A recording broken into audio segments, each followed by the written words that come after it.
Hi, Darren. Hello. Welcome officially. Are we recording? We are now to the Silas Talks to Everyone podcast. Yes. This is Michael, who's wearing more intricate outfits, more and more. Oh, this is nice, right? Just full on. Yes, nice and comfy. Welcome to the couch.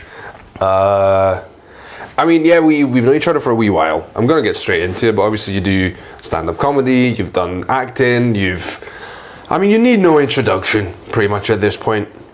But I was very fascinated by the fact that you've been doing stand-up comedy for 15-something years. Yeah, I'd say 15 years. Yeah. So my main question was, what does it take to survive that long? Not taking it too seriously, enjoying it, and if you feel like you need to take a break, then take a break. Absolutely. I would say 15 years, but I've had multiple breaks during that time as well. So that's important. Right, okay. Because obviously, you're most well known for, actually it's getting challenged now, but you were most well known for Bobby from Scot Squad, and now the TikTok is doing amazing as well. Thank you. And I was just genuinely curious about me being someone who's like still learning the ropes.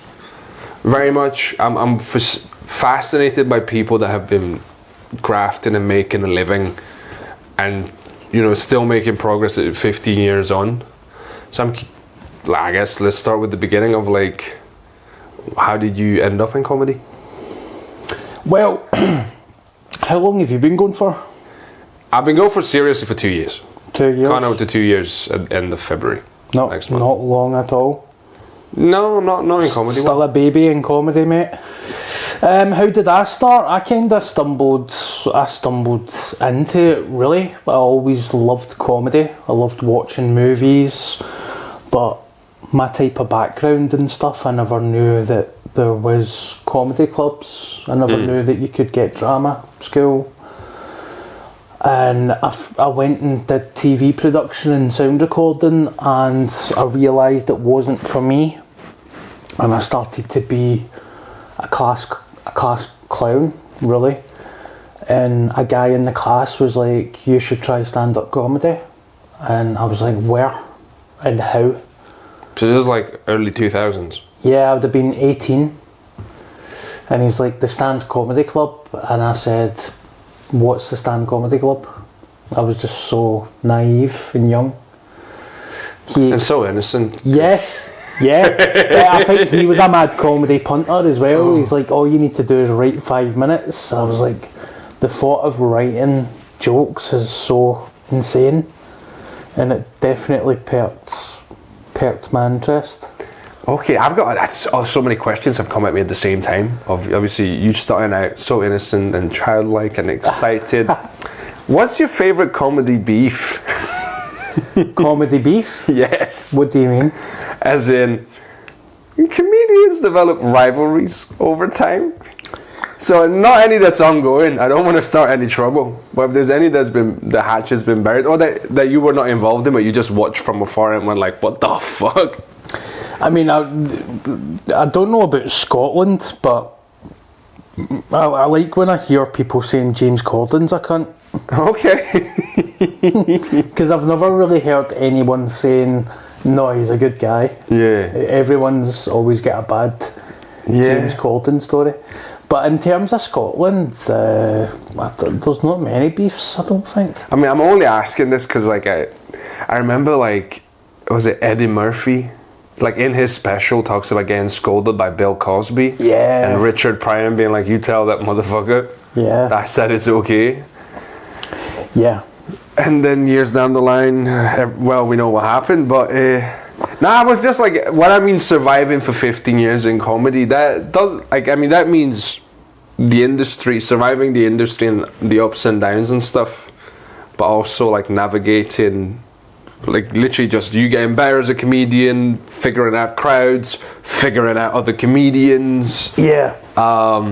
Because I saw an article about you talking about the acting, because obviously you started out as an you did a serious pursuit of the acting industry as well, didn't you? And you're still doing it. You Yeah. haven't given up, but like, Yeah. there was an article you saying you're putting all your efforts into comedy now. Yeah, that was a misquote. That was the Sun newspaper lifting a tweet, and they never asked me for permission. So they just, I was having a bad day and I tweeted something, and then the next day I woke up to this 2-page spread out on the Sun. Oh, I didn't even realise that. So, I mean, I was just having a go of like, I said something along the lines of, I'm sick of chapping doors that never get opened, so I'm just going to put all my focus and attention into my stand-up comedy. I didn't mean that I was going to quit or anything like that, and then they've ran with it, saying that I'm quitting the industry and all that nonsense. So Interesting. that's a few times they've took my tweets and used it out of context. Crazy. Nah, that is actually quite unique because so that's another angle.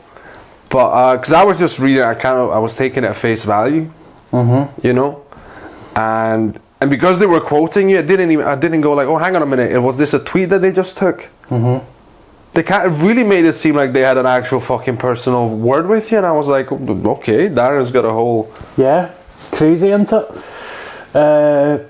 But yeah, I've not quit. I was just frustrated. I mean, a lot of it was down to myself. Like, I admit that when I was younger, I was lazy. I was expecting things to be handed to me. Which I'm not ashamed to admit. I think that's it can be human nature at times. Yeah. But I grew up and I got more mature, and I realised it's because I'm not working hard enough. So, and also it's like I had it, you start with, you know, if I'm funny enough, then people are going to notice me and stuff like that. Yeah. And we all think we're fucking hilarious anyway, because, you know, we love our jokes. Yeah. But then there's also the element of like, well, sometimes you're not as funny as you think you are yet. And sometimes just because you're funny doesn't mean that you're doing the right networking. Yeah. Yeah, there's no point in like overthinking it either. Like, I don't know what it is. Don't take things personal. It's nothing personal. I don't really. People can just take it. I think that's why a lot of people don't last in the industry. That they take it as like, if I'm a casting person and I don't give you the part, a lot of the time the people will be like, oh, Darren doesn't like me. Whether you don't, there's 10,000 people going for a part, there's no point in even thinking about it. Just try your best. If you don't get it, them's the breaks. I don't really know what. I mean, it still sucks, but like, don't feed that voice that goes, you know, you've had 4 auditions and you still haven't gotten you a part. If they liked you, they would have by now. And it's they brought you back, you cunt. Yeah, that's true. Well, I've actually had that. Like, there was one specific project, I'm not going to name it, but it was just wrapped a couple of weeks back, and they literally brought me into audition like 3 or 4 times. So that meant the casting director really saw something in me and wanted me to get the thing. And it started with the lead role, then it became like a bit part, then it became a slightly bigger part, then it became something else. And yeah, they were very happy and they kept bringing me back, but like the director wasn't seeing me in it. Wow. Just one of them things. Yeah. Now obviously there's a part of my mind that's like, well, how can you not fucking see me? I'm perfect for everything. What are you talking about? Yeah. You know, I'll play anyone from any history, from any continent. What are you talking about? Yeah. But yeah, just being like, cool. You know? Yeah, it's, I mean, 4 times, 4 auditions is a sore one. Yeah. But look, you've got to take it on the chin, and that person will remember you in the future. And aye. yeah, it's a strange game. It's a very strange game. Also, I got to audition. Like, I actually got to act 4 times. Yeah. Like, I look at it as acting. Like, it's the gig. Yeah. Yeah. Okay. That's a good approach. It's not good being bitter in this game. It's very unhealthy, I think. Aye. It's not good. No, it just fucks you up as a person, but also as a performer. Yeah. Because all your jokes are now bitter jokes. And now suddenly the things you could get away with being young and innocent and happy are things that you can't get away with now because you just sound like you fucking mean that shit. Yeah. That's why I try to think like what I'm doing as a job is not, I mean it is stressful and stuff, but it's not as stressful as like being a tailor and you have to get up at 5 a.m. sometimes and stuff. Like every job's got its stress. I just need to keep reminding myself this is fun, I'm making people laugh, I pay my bills. That's all I need. How did you deal with becoming famous? I wouldn't say was it a mindfuck? I wouldn't say it's a mindfuck. I mean, I wouldn't class myself as famous, but I'm kind of Glasgow famous, you know, Scottish. I mean, you have been stopped by people that I saw that asked for a photograph. Yeah. Do you know, mate, I've said this a few times, like I was a trolley boy I left school when I was a trolley boy like most of my life while trying to do other things like college and all that stuff. But see, when you do a job like that and then I was working with like tradesmen and you know all those kind of jobs, it kept us humble. So see when Scot Squad did go on TV and people started noticing me in the street, I was nothing but grateful for it, and I've never lost the gratitude. Anytime somebody stops me in the street, I'm always more than happy to chat and have a laugh. And same when I get messaged online and stuff, I just do it. I think that's probably why I'm doing well, because people just realise like he's just a normal guy. I've never ever been like you know, selfish or like told someone to fuck off or something. Like I've always been like, aye, let's do it, let's talk. Have you had any mad requests on your DMs? Yeah, I've had a couple of weird ones, like would you come to a house party dressed up as Bobby? I'm like, no. Would you come and sign a book as well? Do you want to come and do a gram with us dressed as Bobby? Would Bobby like some eckies this weekend? I've had things like that. I've had guys message me like saying Celtic are playing in Europe, mate, and we've got one spare ticket. Do you want it? I'm just like, no, it's alright, mate. Or I've had people say like, if you want to get mad with it, come up to the house, and I'm just like, no, mate, I'm sober. I don't take drugs. But yeah, I've had some like mad requests. I've had someone say that their friend died. I don't know why I'm laughing, right? Because it's fucking horrific. But they're like, my friend died, and every year we do fundraising to maintain the grave. So we're wondering if you'd like to do stand up just by yourself for an hour to raise money for the grave. And I was just like, that's not going to be good, mate. That is mad, man. Like the fact that, like, I mean, the gig itself sounds class, not gonna lie. Yeah. Just standing on top of the grave, just doing. Aye. He would have loved this one. Aye. Just knocking it, can you hear? I think he's looking up at us and laughing. Aye. But, oh god, yeah. Yeah, I've had so much. Or like daft things, like I was in a sports shop the other day. I was buying stuff for the gym next year, and a guy was just like that to his boss. Like as close as I am to you was like that to his boss. That's that fucking Bobby off Scot Squad. And his boss was looking at me like, no way, it is. And I was standing there like, I can hear yous.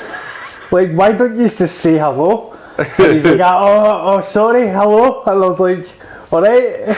It's like, you're talking there like I wouldn't, like, hear you. Like you wouldn't react? Yeah. It's not a TV screen, you know? Yeah. Right, okay. And I've been fascinated I've been trying to learn as much as I can about like the industry and the people in it and the cool things. Obviously there's a dark side of it as well. Because you talked a lot about, like in your personal life, and you talk about in comedy as well, about recovery. Yeah. And was that something that played a part in, like, let's say, losing your way, or was the industry or the mental health challenges of the industry something that was affecting?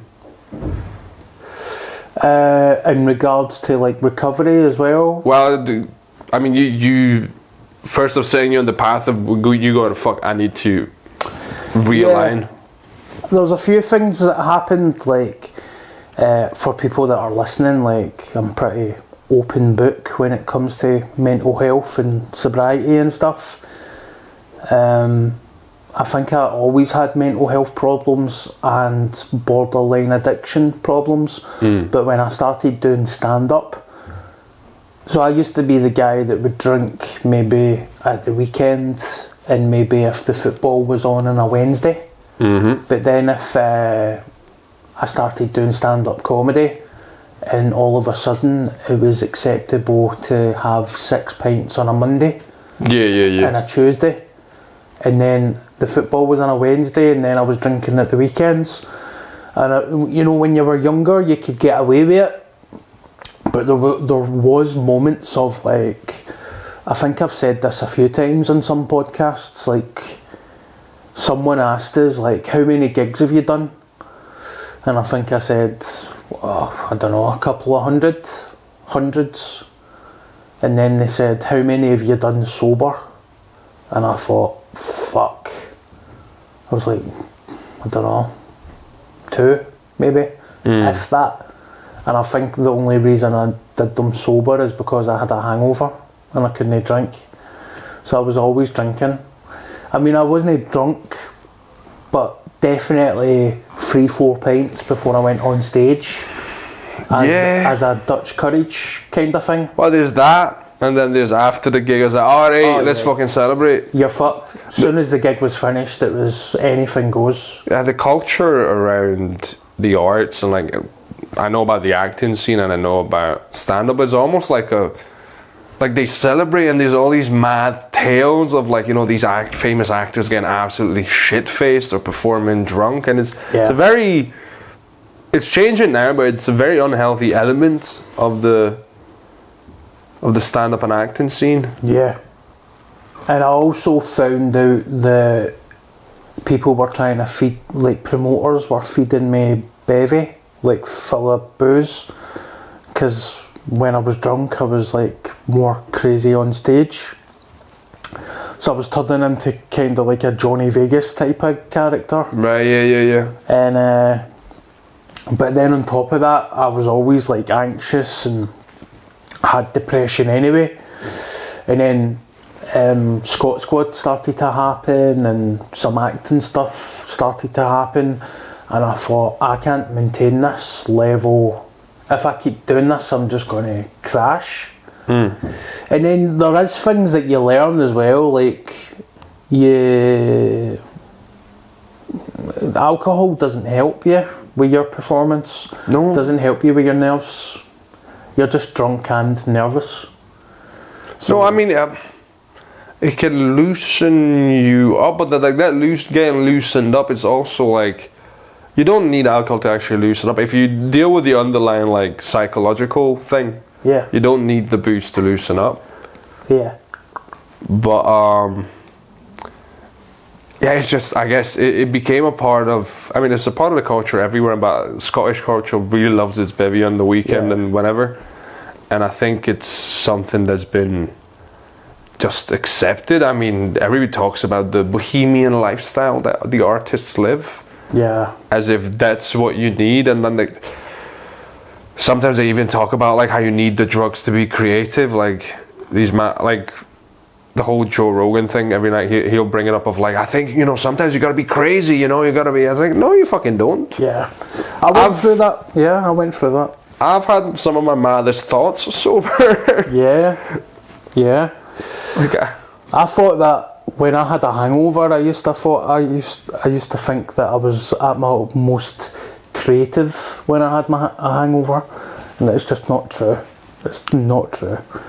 But I think it's something interesting about like when you're like either drunk or hungover, you don't care about the result as much. You care more about fucking around. Yeah. And you end up getting more creative because normally, like that's been my experience. But when I'm actually creative, is when I'm like, let's try something. It's all an experiment. It's just whatever I have, however little.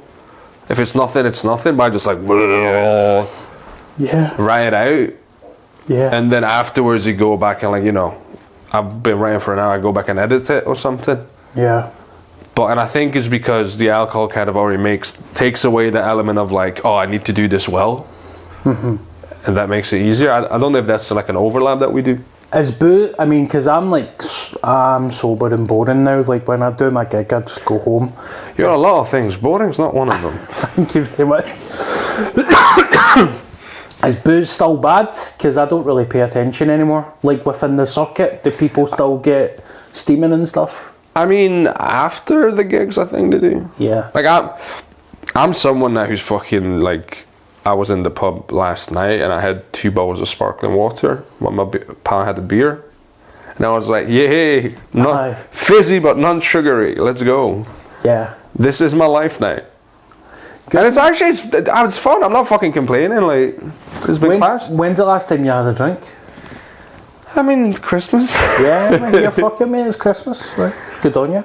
But like in general, I'm trying to like actively cut out any excuse, and you know, it's a work in progress, and sometimes you realize how many reasons you built up to drink, how many excuses you told yourself, and I have to take those away from you. It's almost like you have to like grieve every single excuse separately of like, now I can drink when I'm with my pals, and now I can drink just because it's my birthday, and now I can drink just because it's this and that. Yeah. And it's been, I'm liking it so far, but yeah, it's got its challenges, you know. Yeah, especially in Scotland. Sober seems to be a cool thing now. Yeah, I was talking to one of my previous guests about this, the stuntman guy, of like, why don't we have traditions and rituals based around healthy shit? Like, why don't we, instead of, oh, it's your birthday, let's get you shit-faced or eat all this food, why don't we say, it's your birthday, let's go for a lovely fucking walk. Yeah. Let's go to a castle, let's travel, let's do something, let's go play a game and have a great barbecue afterwards. Yeah, instead of eating 10,000 calories and a bottle of fucking bucky. Yeah, but it's like, why don't we do that? Yeah. I get it that it's not, you know, it's easier to do the other thing, but once you get used to it, it's fine. Yeah. Yeah, I agree with you, mate. Yeah. This is going to be the podcast where we agree.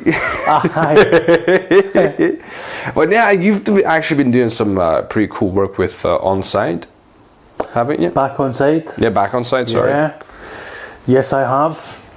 Which I will be sorry if I feel like I'm off the ball a wee bit. I'm just I'm recovering from the flu or a cold, and I just feel a wee bit fucked. But yeah, Back on Side is a great mental health charity in Scotland. They're based in Scotland, and I had some help from them. Yeah. I ended up doing therapy with them for 7 months, and it was fantastic. Totally got the help that I needed. I feel great, and I'm going to give it back to them now. I'm giving it back to them. I'm running a comedy night for them in Blackfriars, and then I'm going to do the Cult Walk next year. Yeah, you told me about that actually. I'm doing the big one, the Big Walk, which is 22.6 miles. So it's good. It's nice to give back. Because they gave me that for nothing. I got therapy for nothing. So it's time to return the favour. They're a great charity, man. What would you say was the biggest mental health challenge for you in the comedy game and the acting game? Because in my experience, there's quite a few. Yeah. Mental health challenge. It's just like. This is a lot of things that I went over recently. I think you go through all these phases. It's very hard to describe. Like, you start to go off with I'm self-employed, so it's like the self-employed stress. But recently, and I had to talk to my therapist about that, was I started to realise that there's a lot of people. It's okay to call someone see someone that's actually a cunt. You can be like, that person's a bad person, just avoid that person, don't talk to them. But what I found out recently through growing up, because I'm 36 now, was that there's a lot of people in your life. No way. Aye, there's a lot of people. Thank you very much. Aye, a 36 and a waist. There's a lot of people in your life that you think are the good people, but they don't actually support you. So I've got some family that have never seen me gig ever. They've never said anything about my career or my job. And then I had a couple of friends that have never seen me gig either. And that, I never realised that was affecting my mental health. So I was like surrounded with these people and I was constantly trying to justify myself to them. And I had this moment of like, why am I trying to prove myself to people that don't even come to my gigs? Why are you trying to prove yourself to anyone, actually? Like, yeah. So that you know, you're just like, why does that brother never come and see me? Or why is that friend like only saying, so what do you do for work then? How do you earn money? It's never like, well done, good on you. So that was a pretty strange bridge to cross when it came. I had to actually I ended a friendship because of it. oof. Because it was so blatantly obvious that I don't know if it was jealousy or bitterness or whatever it was, but it kind of got to a stage where it was becoming so blatant I had to say something. And when I called him out on it, he couldn't say anything. He agreed. He was like, I'm sorry, I have been doing that. And then I had to end it. So that was, and then I've got a brother that's never came to see me do stand up, but he used to go through this phase of being like, if you can get tickets to see Frankie Boyle or Kevin Bridges, get me tickets. And I'm like, but yeah, you need to come and see me. And he's like, yeah, I'm busy. You know, all that shit. So that was a thing that was really messing with my mental health, but also unbelievably positive when you become aware of it. Yeah, and it's almost like a fucking wave just washes off you. Like, oh, okay. Also, why am I trying to justify myself to someone that doesn't give a fuck? Like, I don't care. Even like, I've got a lot of family members, I know that they mean well, but a lot of them are very bad with unsolicited advice, and some of them have never stepped foot you should get on that river sitting, you know. All the time, mate. And some of them have never stepped foot in a comedy club in their life. Yeah. So they'll try and pull me aside and give me this advice that I never asked them for it. Aye. But see, after 10 years of that, it just totally drains you. And I remember pulling a family member aside and I was just like, I don't give a fuck about your opinion. Like, if you've never seen me live, if you've never seen me do stand up, if you've never stepped foot in a comedy club, your opinion doesn't matter to me. Like, I'm trying to run a business here, I'm trying to run gigs. Like, I'm not coming back from a gig and you're going to give me your opinion on it when you weren't even there. Like, I know that can sound really harsh, but times that by 10 times a day over the space of 15 years, it can get a bit tedious, do you know what I mean? So yeah, that was the stuff that was kind of messing with my head. Sorry to go on a wee bit of a rant there. No, I mean, that's relatable stuff, man. Like, and you know, even if you're not in the comedy scene, if you're in whatever fucking specific field of your own as a professional, there's always got to be some family member or someone who's like, you know what you should do, and giving you the most banal advice, because that's what they know, and they are most of the time they're genuinely trying to help. Sometimes they're being cheeky, right? And that's when you call them up on it. But like, you do get fucking advice of like, you need to write to Netflix, son. That's what you need to do. Mate. And I'm like, yeah, that's how that works. I just fucking... Likewise. Likewise. Or like, you know, you're over Christmas, right? I'm class myself as sober. I work in pubs and clubs. Everybody's drinking. Everybody takes drugs. And I'm just looking forward to a break. And then you're sitting at the Christmas table. And it's just like, when's your next gig? What's your plans for next year? Are you acting again? Is Scot Squad coming back? So instead of like engaging in that, I'm just like, I'm glad that I'm on my break. I'm glad that I'm taking a break. I'm glad that I'm on holiday. I don't want to talk about it. Because, you know, there's a time and a place, but when I need a break as well, like, the people asking these questions, they're the people that don't come to my gigs. So I just feel like saying, why are you even asking me about it? Because you've never been to one of my gigs. Whether like my brother, I've got a brother Martin, comes to all my gigs, loves me, loves my gigs, loves it, loves a night out, but he wouldn't be like, you know, at the dinner table like, do you pay tax? Are you self-employed? How much VAT or that shit? So, but as I've got older, I've learnt to kind of handle that well. I used to go to a circuit class. There was a boxing class in Malton, and we were doing these like hit sprints. And this woman just walked up to us, and she was asking me if I had an accountant and if I paid tax.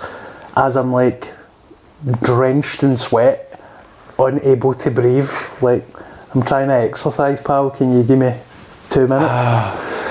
Yeah, no, it's... How much does Kevin Bridges, how much has he got? Like, how the fuck do I know? I don't know. Yeah, I mean, that you mentioned him, obviously that was one of the fun facts I learned, that you got into stand-up comedy, because Bridges was like, hey Darren, the world needs you.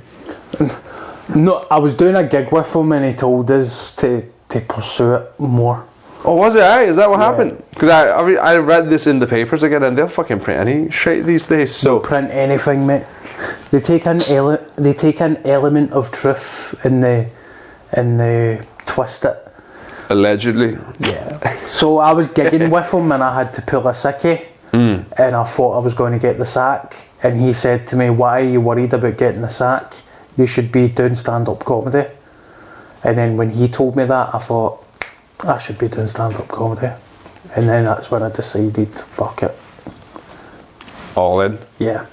How did that feel? Because I'm still in the working part-time. Obviously, I've only been doing stand-up for 2 years, but like I'm getting a couple of paid gigs now, and there's bits and bobs, and I'm doing like gong shows, and I'm doing 3 at the end of January in like 5 days. Yeah. I'm excited but dreading it at the same time, because I might get, if I'm lucky, I get a full 5-minute set out of those 3 shows. But yes, I think I was wondering of like how did you feel? How did you know it was time to make that switch of like, right, let's go pro? Well, and obviously it's not like you never did your toes back into like having a day job from time to time. But yeah. And I would always say, like, if you've got an opportunity of working, take it, because like in this game that we're in, you won't really gig on a Monday, Tuesday, Wednesday. So if you can get a job Monday, Tuesday, Wednesday, and then gig Thursday, Friday, Saturday, I would say go for it. I just naturally kind of went into full time. I was really... Basically what was happening was like all these workplaces are going towards 0-hour contracts, and when I was working in a supermarket it wasn't quite 0 hour yet, so I worked Thursday, Friday, Saturday, Sunday, Monday and some Tuesday, nearly 6 days a week I was working. And then over the space of 2 to 3 years it was Saturday, Sunday, Monday, and then it went right down to Sunday, every Sunday. I couldn't get any overtime, and then I got Scot Squad, and I basically looked at my last 3 or 4 wage slips, and I was like, I'm getting paid more doing comedy than I'm getting paid working in this supermarket. And then I just thought, fuck it. I mean, that doesn't mean that I've had jobs since then. Like with COVID and stuff, I got a job as a window cleaner, which I really enjoyed doing. But yeah, I've just kind of kept hustling and kind of going with the flow. And I need to do, you do acting, panto, writing. You might write for other people. Have you been doing that as well? Not recently, but I've done it. I'm genuinely curious because, like, you always want to be aware of, like, mate, the different you need things. to do. See, in Scotland, you do everything, whatever. I couldn't just be a full-time comedian. You need to do. I've got my podcast. I've got a patron for my podcast. Like, if you figure it out, you run nights, you do solo shows. But it's took a long time for me to get there. Sometimes you do really well, and like the self-employed life, sometimes you're fucked. But I've been so far so good, like that I've been doing alright. It's probably because I love it again. And I'm just, but that doesn't mean like I love being sober. I love mental health stuff. So I've been doing like talks with Back On Side, and I applied for a job a couple of weeks ago at a mental health charity that I don't think I got because they've not got in touch. But if something like that comes up, I would happily go and work. Like, I love mental health, sobriety and stuff, I'd do that. I don't think I could ever go back to a supermarket or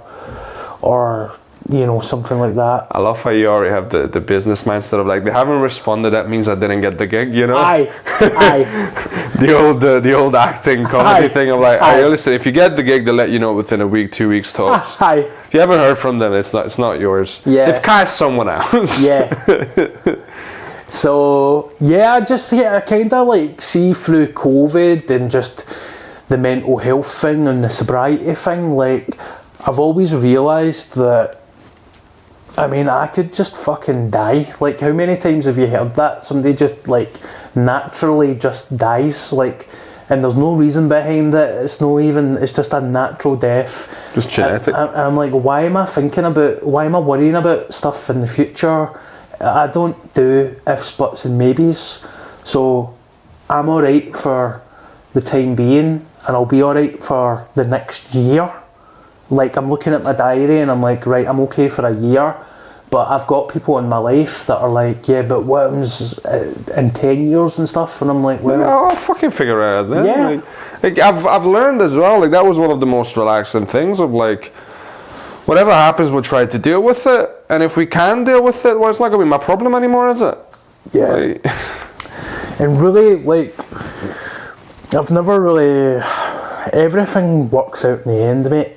Like, it always works out in the end as long as you just try your best. Like, during COVID, when I essentially lost a relationship, lost a flat, was back living with my family, put on a crazy amount of weight, lost my fucking hair, and there was talks about, like, comedy clubs shutting down and stuff.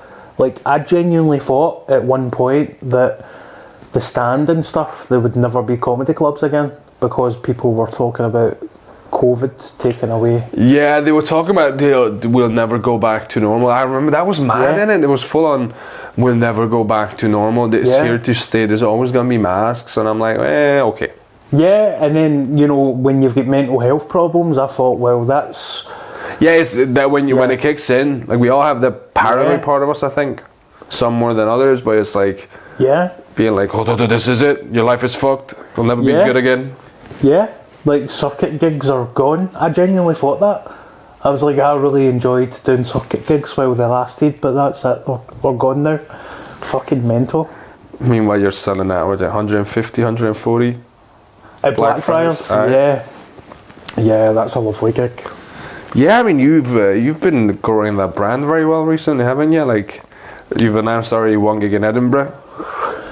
Thank you very much, mate. Thank you very much.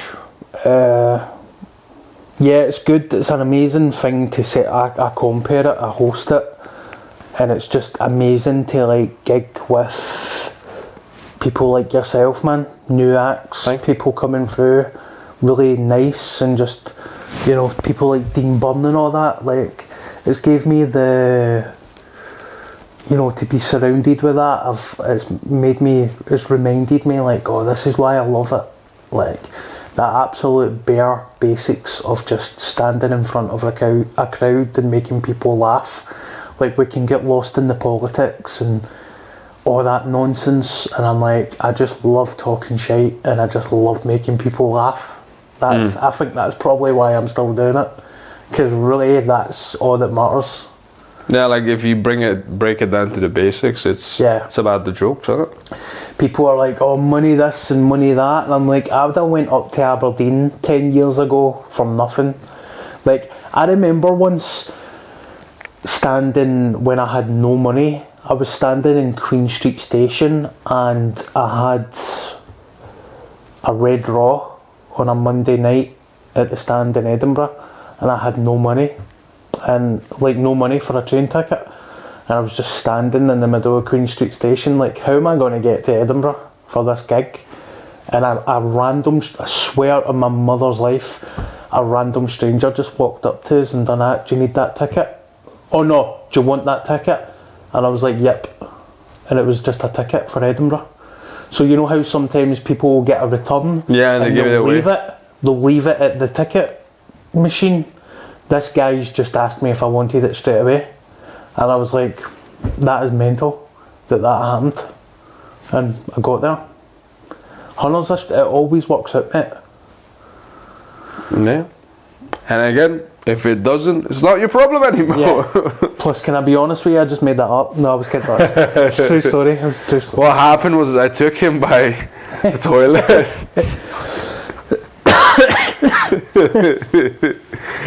Yeah.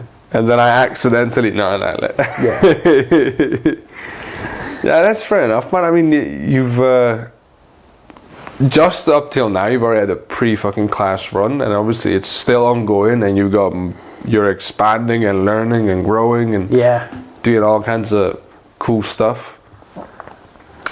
Yeah, and never like compare yourself to other people as well. There's things that I should have done and I didn't, and fuck it, like we all make mistakes. I should have gigged in England more, but I haven't, and I'm not going to beat myself up about it. I was going to do it, and then COVID happened, and then I thought I was never going to gig again. Now I'm back on my feet. Now I'm going to start gigging in England. I'm probably 5, 6, 7 years too late, but really, who cares? I'm earning a living, I pay my bills, and I'll get there in the end. Yeah. So I would never compare yourself to other people and the kind of the roads that they take.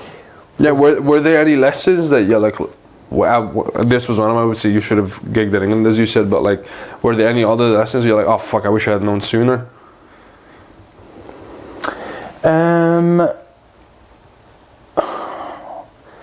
It's definitely who you know as well. And I hate to say that.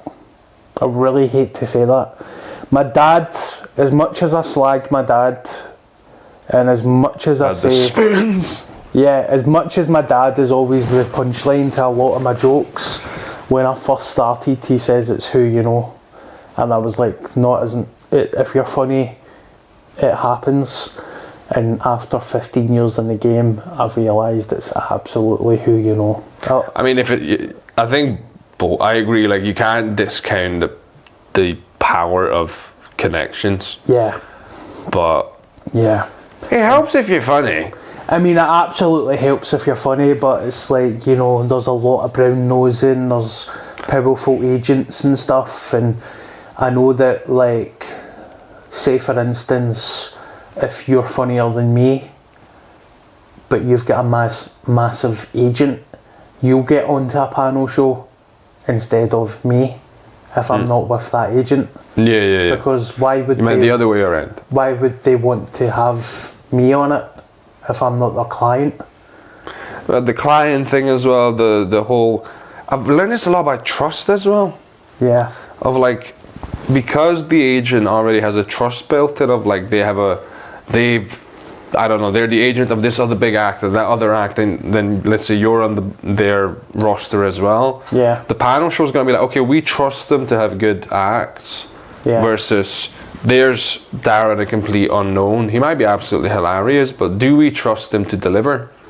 Yeah. So it's a funny thing that of like, if you're signed up to like a big agent, you're pretty much leveraging their reputation for yourself. Yeah. Because you haven't proven yourself necessarily. Yeah, but they're going by, okay, the agent has good taste, we'll take you. Yeah. And I've also learned that nobody really cares about you. It's show business, not show friends. And the Edinburgh Fringe is a lot of shite. Is it, aye? Yeah. I mean, I love the madness of it. I'm not gonna lie. So this year I want to do the whole run. That's the plan. Yeah. And it's been last year I did 4 shows, right? It was 4 solos and a bunch of like little sort of not features, what they call fucking like mixed bills. Yeah. But it was so much fun. Like, it was absolute madness, and I loved every second of it. Like, I was so happy. Do you know that's okay if you want to go and do it and have fun and have a good time, and you want a gig every single night? Go for it and have fun. But what I mean is, like, I feel like sometimes you're promised this gold at the end of a rainbow, and if you sign up to it, then you go for it. And then you realise there's no gold here. They're just using you to make money. They take the cut and you walk away in thousands of pounds of debt. I mean, it depends how you do it. That's why I've big up the Free Fringe. The Free Fringe is incredible, but you know, people are under a lot of pressure because then they think, I can't do the Free Fringe because then I won't get reviewers in and all the kind of big kind of things that happen. So, but there's nothing wrong with doing the Free Fringe. It's the same way like maybe comedy clubs or pubs and clubs that take really large chunks of the door off you, and you think, I better not say anything because it's an amazing club. But then you realise, like, nothing's actually happening here. Like sometimes they can be coasting on the reputation that they built previously.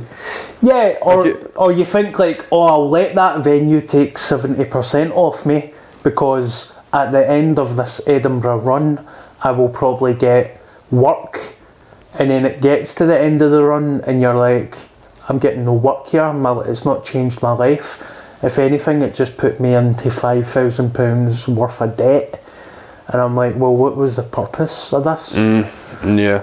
Or like, you know, big massive agencies, you're like, well, they've got Tom Hardy on their books, so I'll just sit here and take shit off them for 2 years and hopefully I'll get that big job, and the big job never comes.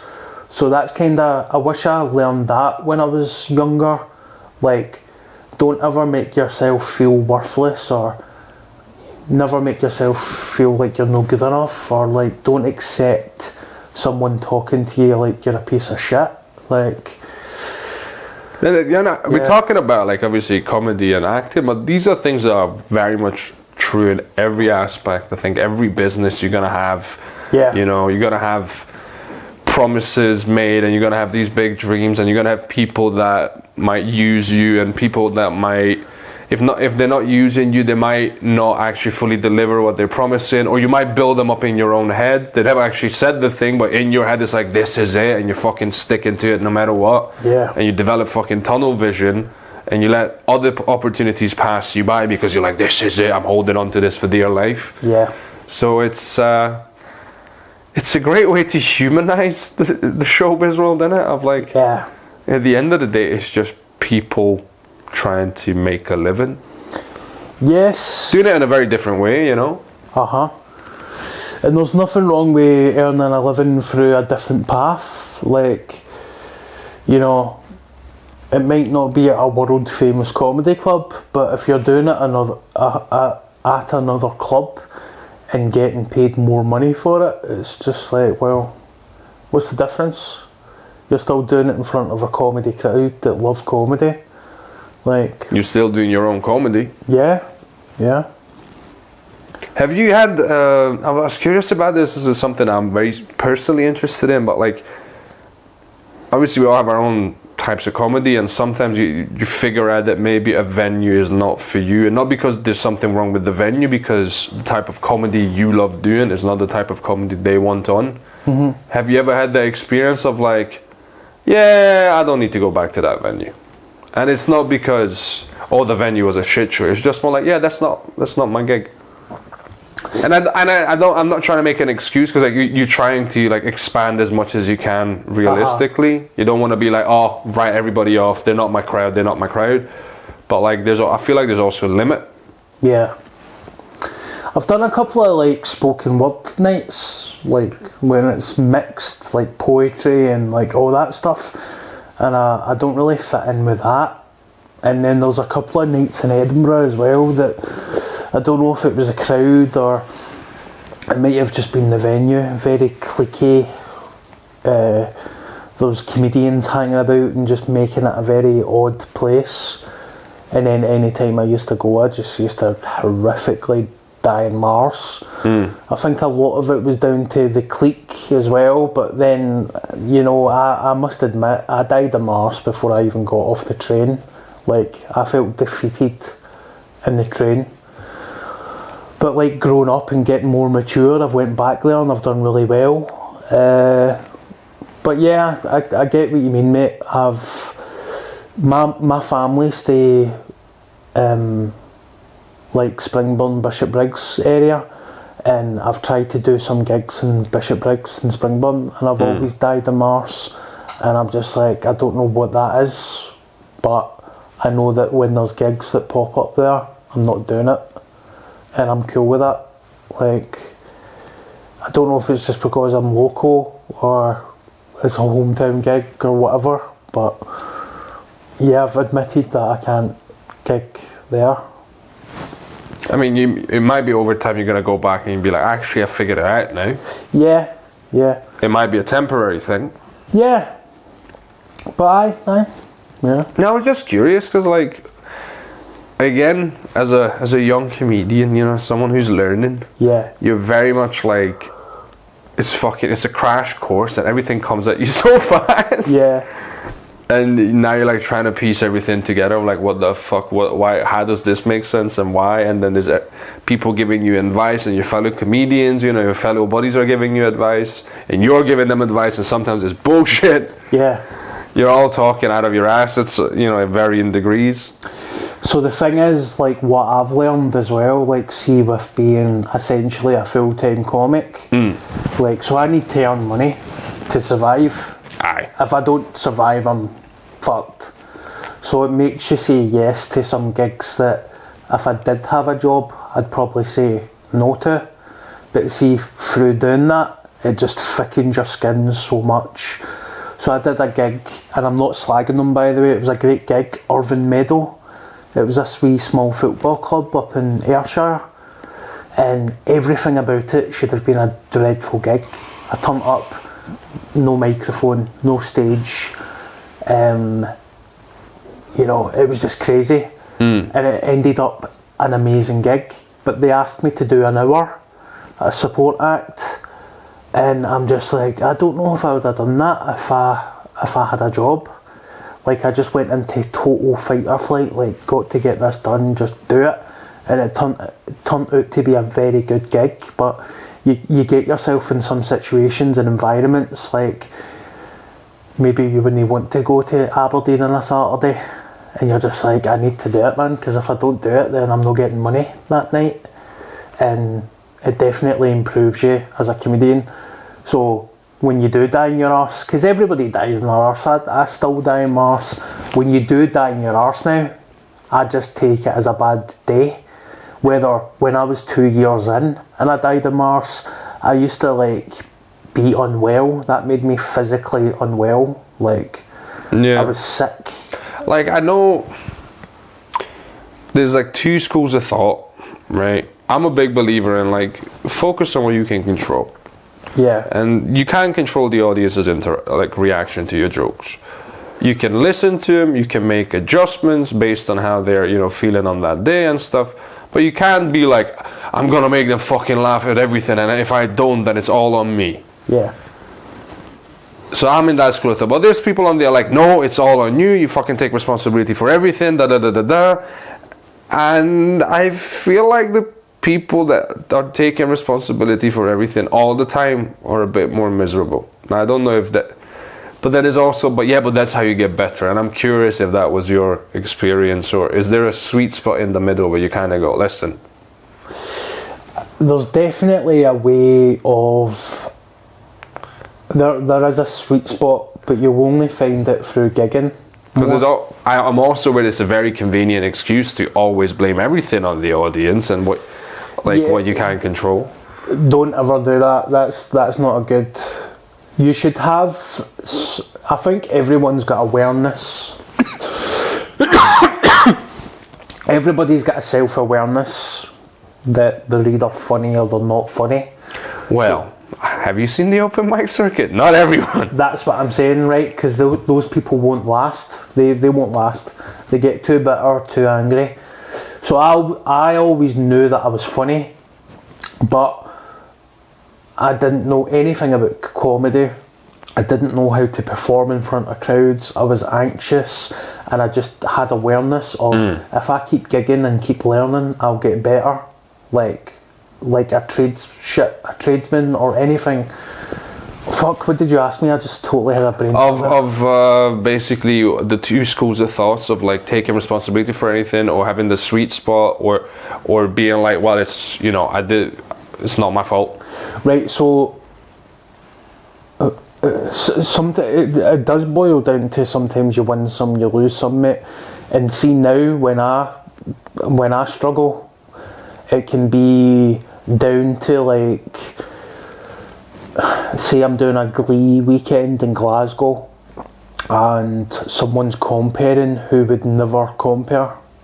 So that would be quite strange. You'd be like, oh, such and such is comparing tonight. That's weird. I've never seen them compare before. So then they'll go on and compare, and because they're not used to it, it makes it weird. But that's not just me. It's weird for the full night.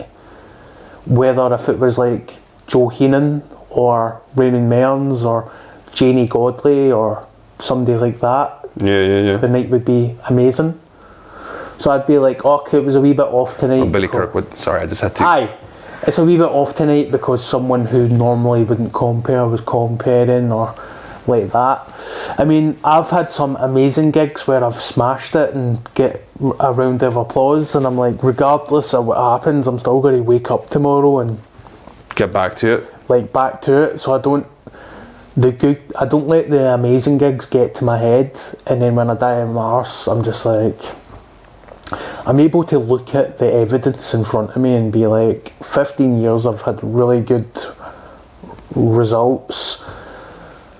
Sometimes you have a bad day at work, and that's alright.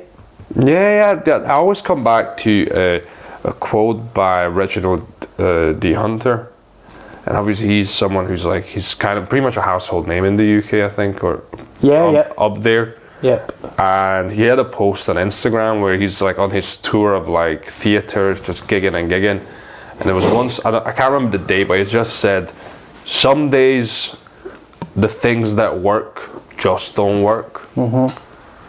And this is someone who's got fucking theatre gigs where people are coming to see him personally. They're not rocking up on fucking Wednesday night in the Soul Surf seeing a bunch of randos. Yeah. You know? So it was like, okay, it happens to the big leagues as well. Oh. I mean, I'll tell you a quick story, right? Yeah, I'm here for the stories. I think I openly say that I'm a Celtic fan, right? And I listen to a Celtic podcast called A Celtic State of Mind. Great bunch of people. They do a lot of charity work. Great guys, right? And they found out that I was listening to the podcast, and they asked me to come and do some stand-up at one of their nights. And you know, they mean well. They don't know anything about comedy, but their heart's in the right place. So they were saying things that were giving me some red flags, but again, it was not their fault. They were saying things like, do you want to come and do 40 minutes of stand-up at this night that we're running? it's Gordon Strachan and friends. Gordon Strachan's used to be the manager of Celtic, and straight away I was like, 40 minutes is too long. It's not going to work. Especially if they're not expecting comedy. They're there for Gordon Strachan, they're not there for me. So they were like, well, what can make it work? And I told them, I was like, right, well, get me on before a break. They were wanting to put me on during a break. And I was like, not going to work. So I turned up, you know, and it was just, everything about it was just insane. It was like, welcome to the stage, Darren Connell. Before I got to the microphone, half of the crowd stood up and walked to the bar or outside to get cigarettes. The other half were drunk and the rest of them weren't interested. So, you know, there was people shouting. So what you're saying is 140% of people were not fucking into it. Basically, aye. Like, there was about 15 people in the front row that just pulled their phones out and like on their phone. And I ended up he asked me to do 30 minutes. And I did 30 minutes, I did my time. But it was hell on earth. But I had an awareness of like, what can I actually do here when nobody's listening to me? Like, I know that it's classed as a bad gig. I know you would class it as dying on your arse. But see, when nobody gives you attention, like, that's also not my fault. I just know that that's a night that comedy didn't work at as well. And you just need to take it on the chin. But if that was the old me, I would be like horrendously died in my arse because I'm shite and no funny. But my friend was in the crowd and my friend was like, mate, people just didn't care. They just did not want comedy at that night. The guy that runs the podcast was very apologetic and he's like, I'm really sorry. And I was like, mate, I kind of told you that this was going to happen. But we got in the car after it. But you got paid. I got paid. We got in the car after it and I was like, do you know what? I'm not taking that as a negative. I actually enjoyed the chaos of it. It was chaos. And I was just, I felt like I was watching myself on stage. And I think like it's at some level. Sorry, go on. No, you tell your story because I don't want to interject. No, I just felt like I was watching myself on stage. Just out of body experience. Out of body experience, but also aware like this isn't my fault. This isn't me that's done this. I'm just unfortunate that it's happening. And I just at the end of it, I was like, I've done my fucking time. Yes. Yeah, no, it does feel like see those longer sets. I did my first work in progress for like my 1 hour show because I'm one of those people that did a 1 hour show 1 year in, Darren. Yeah. But I'm fucking happy I done it, right? And I don't pretend that it was the greatest 1 hour ever, but I did a 1 hour set and people had a great time and so did I. And I remember doing the fucking work in progress and it's to like 10 people, 3 of those who were there under false pretenses, right? And you know, it's like when you're doing a 1 hour show to 10 people, they'll get some of it, they won't get some of it, you know. Yeah. And this was still me not even a year in. So I was very much unaware of how much crowd work I should be doing throughout my set, you know, of like warming up to like a new bit that's coming or just having a bit of banter and then going into a new bit. So I'm doing my set and they're laughing, and then it gets quieter for like 5 minutes. You hear a couple of but they're enjoying it quietly, you know? Yeah. And I remember thinking about 20 minutes in, I'm like, this feels like a marathon. Yeah. But I was like, but I'm having fun. Like I was genuinely enjoying telling my jokes. Like I've that was the best thing of teaching myself to like have fun with your fucking jokes. Because if you're not enjoying it, they're less likely to enjoy it. Yeah. But even if for some fucking weird reason they're not enjoying it, you're still having fun and you're not fucking regretting life. Hi. Yeah. So yeah, that was a beautiful little lesson of like it's a marathon, but fucking embrace it. Yes. And you do it for you as well. Don't just do it for them. Absolutely, mate.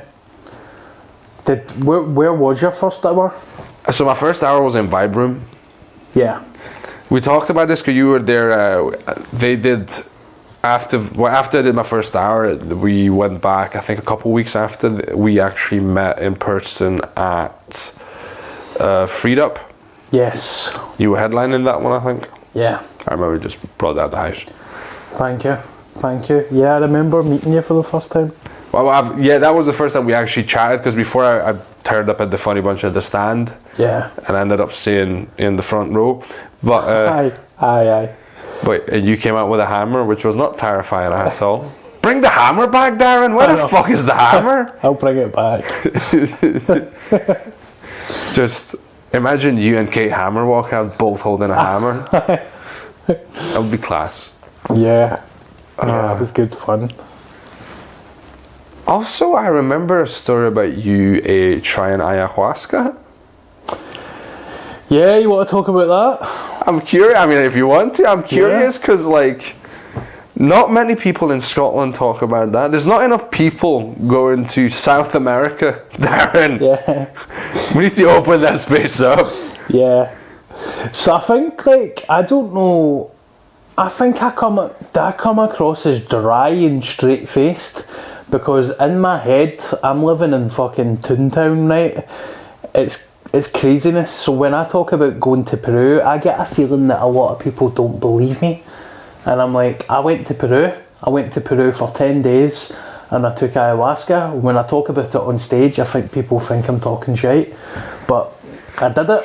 It was my second year sober. I did it. I actually had an acting job. And on the acting job, I heard one of the actors across the room talk about DMT and ayahuasca. Yeah. And I said, ayahuasca, I've took DMT, but what do you know about ayahuasca? And he was like, I take people over to Peru and I take them through the process of doing it. And I was like, wow, I'm actually talking to someone that could make that happen. And I did it. I was doing panto in Dundee. And we were living in student digs. And it was fucking hellish, mate. It was so hellish. And this guy was messaging me when I was back in the student digs, alone myself at Christmas, in these empty student digs. And I just caught myself. There's a term in sobriety called against the grain. Right. And I love it. You do things that make you feel uncomfortable to make yourself better. Yeah. And I loved that term in early sobriety. And I thought, well, this is a perfect example of against the grain. And if I don't do it, then I wouldn't say I was a hypocrite. Aye, shite bag. So I signed up and I went over for 10 days and I was like literally in the middle of the Amazon jungle for 10 days. And it was a crazy experience. Yeah, it was intense, mate. It was intense. So the only thing I've done was mushrooms. Legally, in the Netherlands, so that's cool. Yeah. And I'm not gonna the mushrooms were fun. But I always go, anything that does that to my brain it's such an intense experience can be good for it regularly, right? That's my theory on this. Yeah. But like, it was fun, it was great, it was some interesting experiences, but I didn't get the whole I saw Jesus and the Creator and I understood myself kind of thing, you know? Yeah. I just went, like, I remember I was taking notes, right? So this is the kind of drug person I am. I am tripping balls on mushrooms in the Netherlands. It's 2 a.m. and I'm on my laptop trying to write down what I'm experiencing. Yeah. I'm one of those guys. I'm journaling.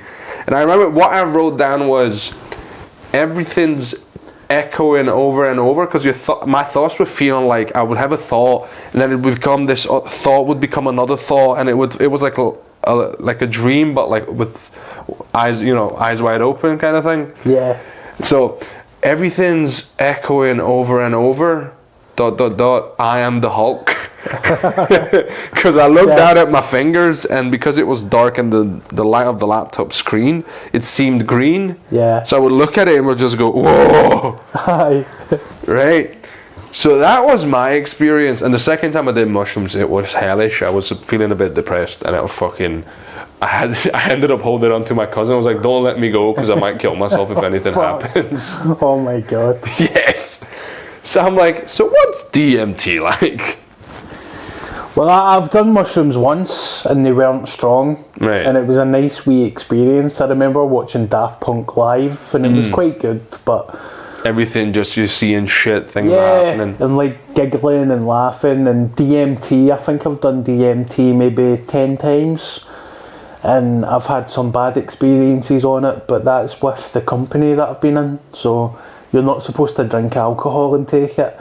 And I've walked into some situations. Oh, sorry, I confused DMT and ayahuasca, but they're overlapping, aren't they? So I'm not an expert on it, but I know DMT's in ayahuasca. Right. It's made differently.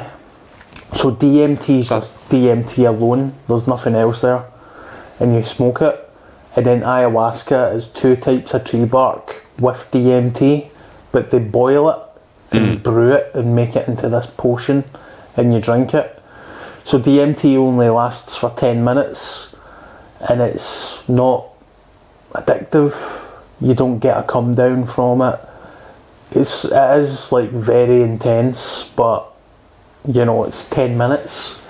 And it was nice. I mean, you can literally wrap it up on a school night, you know? Like. Yeah, it was nice. I was drinking cups of tea after it and stuff, and I mean, it is like very intense. And then ayahuasca, you drink it and it makes you purge.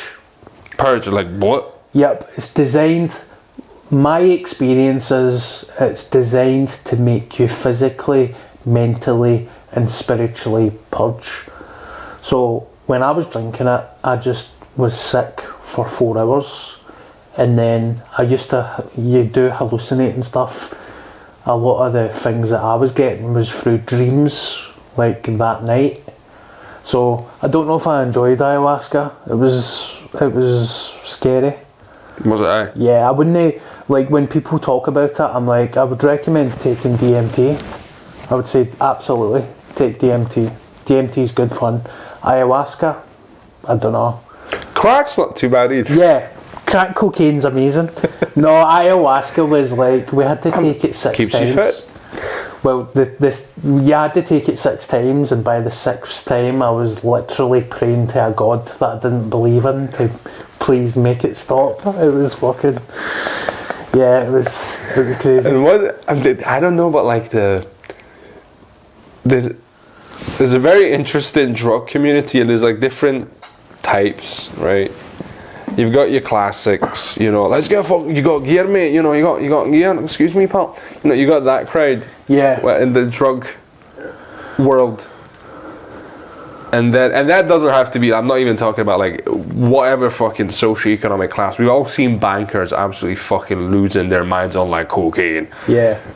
But then there's the other group of like, it's all good, bro. Just embrace the high, bro. You know. Yeah. And like, what was the ayahuasca crowd like? Because I feel like not everyone goes to Peru to try to meet their maker. So I feel like there must have been some fascinating characters. Yeah, there was like 13 people there, from all around the world. Some really nice, some quite weird.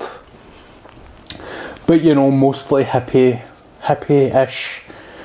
But yeah, it was kind of scary. It was scary because you start to think, you know, there was people that go there for like proper trauma. Yeah. And to hear them go through a purge was very scary. And when you say purge, there's like, are they talking about like, are they just? It's almost like they're as you said, like unloading all this emotional content or emotional baggage that they've been carrying around. There was things that happened on ayahuasca that I thought, if I wasn't so strong-minded, I think I would have lost my mind, because there was some things that happened that I just can't explain, and like hearing other people purge, you get a wee purge bucket when you're sick into a bucket.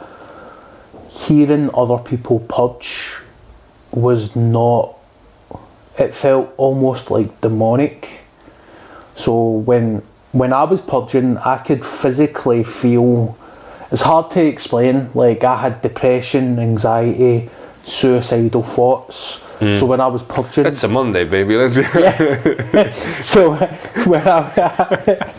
when I was purging... Tindered by a depression, anxiety, suicidal thoughts. But when I was purging, I could feel that leave me. I don't know how to describe it. I knew that it was leaving my body. And I know that's a very wild thing to say. But when I could hear other people purge, I was just like, that doesn't sound human. That sounds like evil. I could like hear evil leaving their fucking bodies. And I'm just sitting in this hut in the middle of a jungle, like, what is happening here? There was also a trip as well when we were all together, and we were tripping, like it felt like a shared trip. So it was like we were, say that we were taking ayahuasca together, I felt like we were communicating. I can't even believe see saying it out loud, I feel no, but like, because it affects your senses. The whole thing is like, I don't know if it's similar to mushrooms, but what in my experience what mushroom do is like, it affects all your senses. And by that I mean even your ability to reason. Like shit makes sense to you that does not make sense in the real world. It's almost like the part of you know when you think of something and you're thinking about something and that part of your brain goes, yeah, that makes logical sense. It gets affected. Right? And then it flares up going, yeah, that's cool, that's correct. It's shit that normally it wouldn't. So that's why I'm a bit wary of mushrooms. I'm like, some of the things you think while you're on shrooms, you're like, nah, this is not a reasonable thought. Well, the thing that we were going through at the end is when we were tripping, I had this thing of, I felt like we were communicating through telepathic messages. So I was like, Silas, are you okay? And you were like, yeah, I'm okay. Are you okay? And I'm like, yeah, this is intense. And I felt like we were all kind of doing that at the same time. And after it, even the next day, when I was talking to everyone was like, I experienced that as well. So it was like a shared trip, which is very strange and similar to DMT as well. When you take DMT, a lot of people kind of experience the same thing at the same time. Imagine running it back like someone recorded it, you're just going, you alright, pal? Help me, help. But yeah, I mean, I'm definitely glad that I done it. I don't know if I'd do it again. I'm absolutely, I would say that I would 85% never do it again. I'd take DMT again. And there was some good things that came out. I mean, I remember DMT, I got a really good experience. I used to be a mad ecstasy. I used to take ecstasy a lot, like dangerous amounts. I remember once I took a silly amount that I could have really hurt myself. What's a silly amount of ecstasy, Darren? Is it 69 grams or something? 18. Oh God, okay. 18 eckies when I was younger. Oh God. £2. £2 a love heart. Oh God. I took 18 and I thought I was fucking lucky that I never died. So you when could say your heart didn't love it. Shoot me now. So when I took DMT, I got a message. It was like, don't take ecstasy ever again for the rest of your life. Never take that drug. Did it take DMT to get that message? Yep. It's like, from the other side, I'm getting a signal. As I'm smoking a crack pipe for the DMT. No, but it was genuine. Like, my friend was like, what did you go through there? And I was like, I just got a fucking weird goblin tell me never to take ecstasy. And a hand to my heart, I never, since that day, I've never took ecstasy since. And then with ayahuasca, I got a vision of, because I went to Alcoholics Anonymous and I classed myself as sober, when I was 2 years sober, I thought it was a lot of shite. I was like, I'm going to start drinking again, I fucking hate this.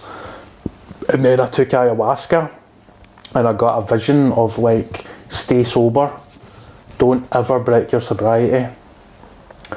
And I had the big book of Alcoholics Anonymous. I took that over there with me, which I don't know why I did, because I didn't like it. So I had this stack of books in my hut, and then after that trip, I was like, I might as well just read that fucking book, because I've got nothing else to do for the next 10 days. And then I read it, and then I was like, I think I'm going to give that sobriety thing a proper go, and then I've stuck at it. So there's definitely positives that have come out of it. From it. Yeah. Get your dick out. Was it ayahuasca? Yeah, Was it? yeah, that was the vision. It says, Like, get your dick out. okay, maybe something lighter. Yeah. But yeah, I mean, obviously, I know you're a movie buff. He's gonna casually. So, what's your favorite gay porn? Aye. The one we're about to shoot now. Can I keep my top on? I'm feeling very self-conscious. I was a greedy boy over Christmas. We were all. We know. We've seen. Yeah. Movie buff then? I sure. Let's be movie buffs. No, but like you talked about being an actor as well. Like, what's the kind of I just love how we're casually just moving on for that. I nearly died taking ecstasy. So I love movies. I've always loved movies. When I get sober as well, I get a cinema card, and I was going like every 7 days a week, mate. I was going to the cinema, and it was fucking amazing, man. And I loved it. I still love movies. It's great. Yeah, I'm actually curious, because like you obviously do acting when you're not on ayahuasca or eckies or all of the above. And what's the role that Darren Connell's gonna play? You know, what are your dream? My absolute dream gig is to be something like, you know, see Dead Man's Shoes. Have you ever seen that? Yeah. Like that type of movie. Paddy Constantine. I can't remember the director's name. Oh god, yeah. Like that type of movie. I'd love to be like, you know, the brother or him? Either. Like something that's a bit of a mad part that isn't comedy. Serial killer. Like, I like that. I don't know why. So like, I signed with a new agent recently. By the time this is going to come out, it's going to be a wee while. But it was like, one of the questions was, you know, what's your type? Like role type. What can you? Not like, you know, Latinas, but it's more like, what do you like to play? Yeah. And it was like, well, I tend to get cast for like East European gangster, but like psychos, corrupt politician, that kind of stuff. And then every now and again, comedic character. Yeah. And I feel like there's an overlap somewhere, but there's like a cool history of comedians playing absolute monsters. Yeah. I'm like, obviously, Steve Coogan just did the whole Jimmy Savile thing, but like, he played a great serial killer. I mean, Robbie Williams played the depressive type really well, didn't he? Robin Williams. Aye. Yeah, he did 1 Hour Photo. Yeah, he did some. Yeah, I mean, there's some amazing comedians that have played roles like that, and yeah, I'd just like to do it. I think I'd like to do it as well because I've only ever been Bobby in Scot Squad, so I want to be something completely different. Well, tonight we're about to see Bobby from Scot Squad. But I love all that stuff, and I still love.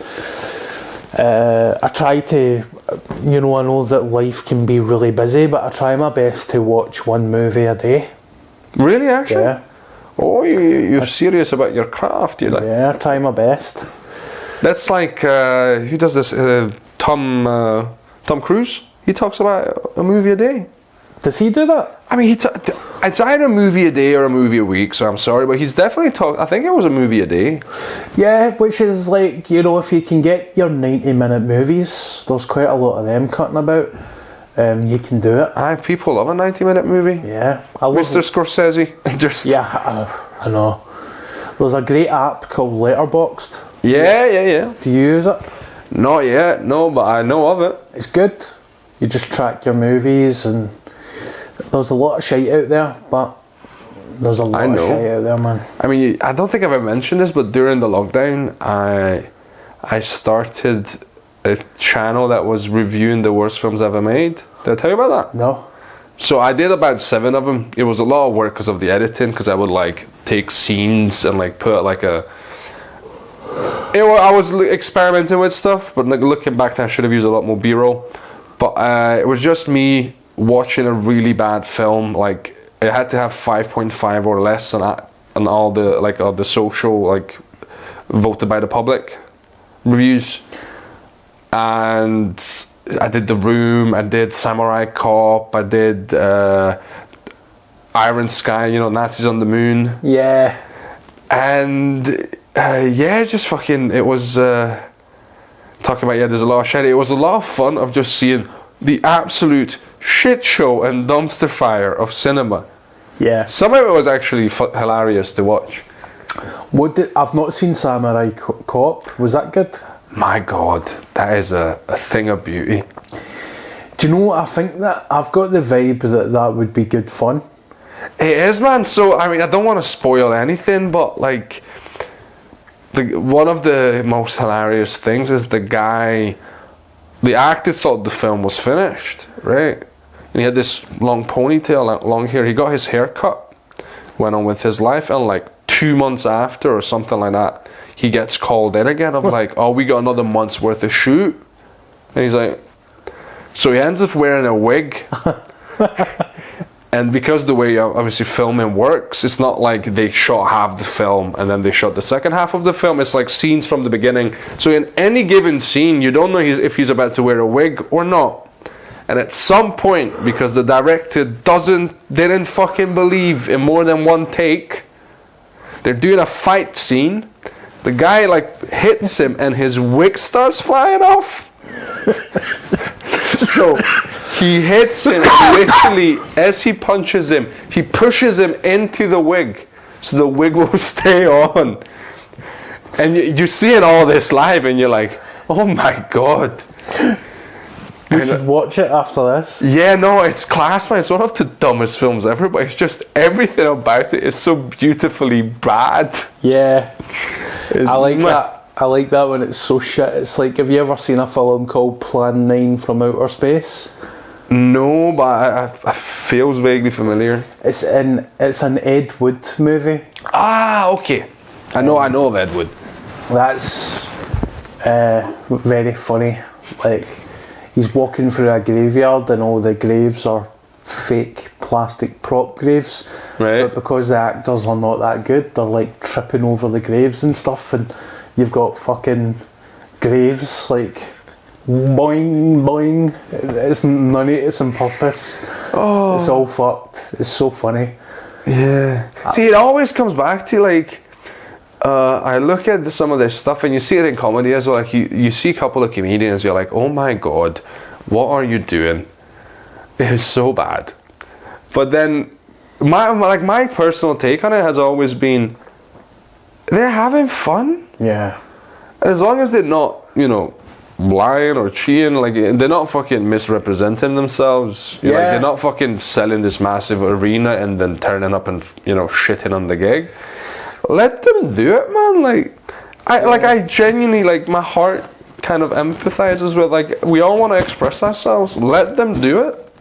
Exactly, and that's why I've really enjoyed being friends with you, mate, because sometimes I can go towards why is he doing that? He's shite.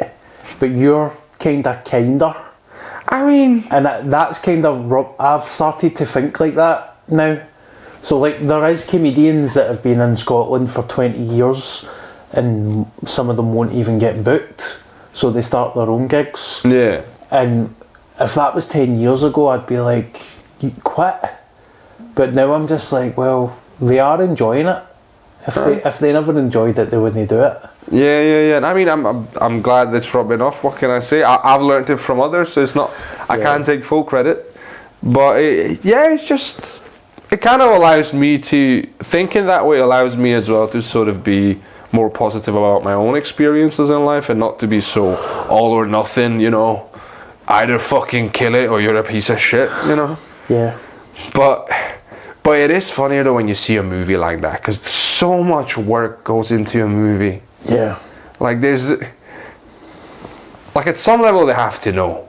Like maybe not the director because it's their baby, but like the actors, they know they're in a shit show. They'll know. But then you get some really shit movies that are fucking amazing. Like have you ever seen a movie called Basket Case? No? Right, so there's nothing about this that should make it a good movie, and it is an absolute horror classic. It's about a set of twins. One twin is a normal person. The other one's a basket case. And the other one's a freak that lives in a basket. He actually lives inside a basket, like a sandwich basket that you would take to the park as a picnic. And him and his twin walk about. So his normal twin's carrying this basket with his twin in it. Yeah. And anytime someone gives him hassle or grief, the freak in the basket will kill them. So, and he goes around and he feeds it like hamburgers and stuff. And it is just so stupid and so silly and so cheesy and like so shite. But it is amazing. Yeah. And there's been like 3 or 4 of them made. Oh my god, what? There's more than one? Yeah. And it gets sillier as well. Like, see Basket Case 3, they're all freaks in an old folks home. And you're like, what is this? It doesn't even make sense. But it's like Death Wish, you know, there was like 10 dead. Yeah, with Bronson? Yeah. Was it Charles Bronson? Yeah. The actor, not the... I mean, he was... Yeah. Bronson, the criminal, was named after Charles Bronson, the actor. Yeah. That got a wee bit silly. At the first one, it was just him getting revenge Because for of his wife, then his daughter. Yeah. But the 7th one, he was just like standing on top of a building with a Tommy gun, just shooting everybody. I mean, yeah, it's like... at some point, it's like, how many relatives does this person have? Yeah. Like imagine like Death Wish 10 is finally fucking getting therapy of like, Aye. why do I always react to violence? Yeah. You know, sometimes like Death Wish 11, he's trying to murder Death for taking away his, you know. Aye. It's Final Destination meets Death Wish, and they go head to head. Aye. I remember watching Death. I can't remember what one it was, but he broke into someone's house, and the guy came back to get his keys, and he's like, "Hey man, what are you doing in my kitchen?" And Charlie Bronson done that, making a sandwich, and then shot him. Then fucking shot him, making a sandwich. Oh god, yeah. And he done that as well. He was in a car park and they done that. "Hey, who are you, man?" And he done that. "Death." Oh, that actually reminded me, like one of my favorite, like literally one of my, yeah, it has to be up there. Like with my favorite sort of vigilante films was The Crow. Yes. That was such a classic, man. I know they tried to remake it, but it's not the same. Like, Did they try and remake it? well, they've made. I don't know if they tried to remake it. They made sequels to it. Yeah. I know there's like 3 or 4 of them. Definitely 3. Was it called Pigeon? Hey, come on, baby. Come on. It's like, yeah, and the guy went, "I would like to pigeon a movie to you." Can I pigeon you on this? But no, it's just like that was. It was to me that was peak 90s, wasn't it? Yeah. That was a great movie. I know. I mean, R.I.P. and all that, but it was. By God. Yeah. Like the whole, and it had one of the greatest villains. Yeah. Gothic, very gothic, dark. Yeah, that was. I watched that again recently, and I was like, "That stood." Fire it up, fire it up. 10 I out mean, of that 10. could have been shot in Glasgow, let's be honest. That. Yeah, absolutely. Aye. Now I'm just thinking bullshit of like, they're gonna remake it with a big titty god this time. I'm sorry. AI. Okay. Well, I'm trying to think if there's anything else specifically that like I want to ask you about life or comedy. I mean, obviously you've been, you know, it's just another chapter. You had so much ahead of you. Well, hopefully, thank you very much. Life allowing, but like, Yeah. the takeover continues. Takeover. Well, the Funny Bunch is going well. Hopefully that stays. Back to gigging. Hopefully get back into acting. What's the dream gig? Is there a dream gig that you're like, that's the, you know, the hydro? Do you want to sell out the hydro, Darren? Do you know, actually no, that's never been a dream. If I got an opportunity to do it, I would absolutely take it. But it's never been a dream. It's never been a dream of mine. That doesn't mean that if I got the same opportunities as everyone else, I would absolutely take it. I'd take that path, the same path. But really, the dream for me would be to, I would love to be like Peter Mullen. You know, I love Peter Mullen. He's my hero. Great director, amazing actor. So see, like movies like Ned's, I would love to be a character in movies like that. To be able to say like, I've done 30 or 40 movies and I was a character in them, and they're all like Dead Man's Shoes, Ned's, you know, all that type of shit. Yeah, so like gritty, working class. Yeah. Not all of it has to be gritty. Some of it can be fun, because the working class is fun as well. Yeah. Like Tyrannosaur, have you ever seen Tyrannosaur? No. That was a great Peter Mullen one. Very horrific. Really, really horrific. And I love Australian cinema as well, like Snowtown. Have you ever seen Snowtown? Nah, there's a lot of films I haven't seen. Right, so Snowtown is grim. It's I wouldn't say it's an enjoyable movie, but the concept of, you know, basically it's based on a true story. It's about this small town in Australia that had these vigilantes that chased out a paedophile, right? Right, okay. Which was completely justified, but then it got crazy. Oh, that's where the craziness begins. Yeah, so like, you know, they took law into their own hands, and then it started to get like, they started to like kill people for just annoying them. Right, So okay. it just got mental, and it is really fucking horrendous. It's a horrendous movie, but I think it's a good movie because it makes you feel like that. Like, it's so Makes you think about the corrupting influence of power. Yes. So like movies like that, and then I can't remember, there's another Australian one that's kind of like, that's not a true story. I can't even remember, but like all that stuff, I love all that stuff. So I was gonna ask, are you okay? A lot of these films, you describe them as grim, but oh my god, so much fun. really hardcore, sinister, vigilante. No, I do like vigilante, that's my favourite type of stuff. I love vigilante. But yeah, that would be the dream. That would be the dream. Is that why you've been practicing your Boxing. boxing or jiu-jitsu or whatever you're up to these days? I'm going to start shaving my hair off. Just preparing yourself for that one guy in an alley. Come on, you motherfucker.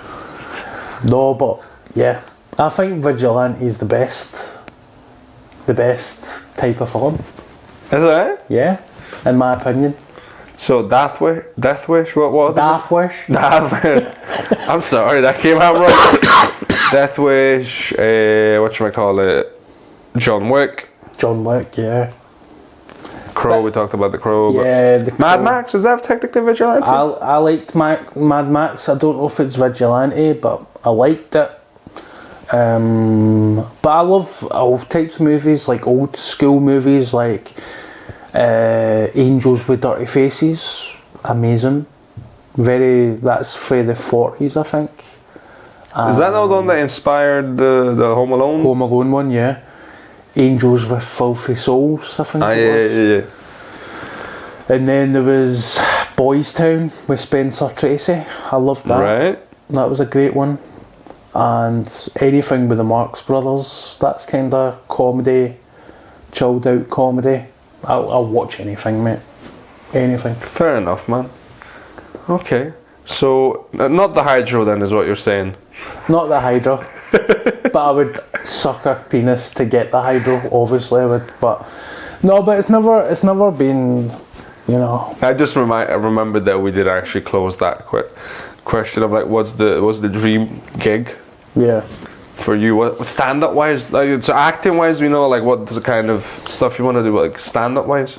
Stand up wise would be probably the Pavilion or the Kings. I think I lean towards panto. I love things like panto and old school Scottish panto and stuff. And the Pavilion is such a rich history of Scotland and theatre. I would say that's the dream, definitely. Nice, man. Well, may along continue. Thank you. Thank you so much for your time.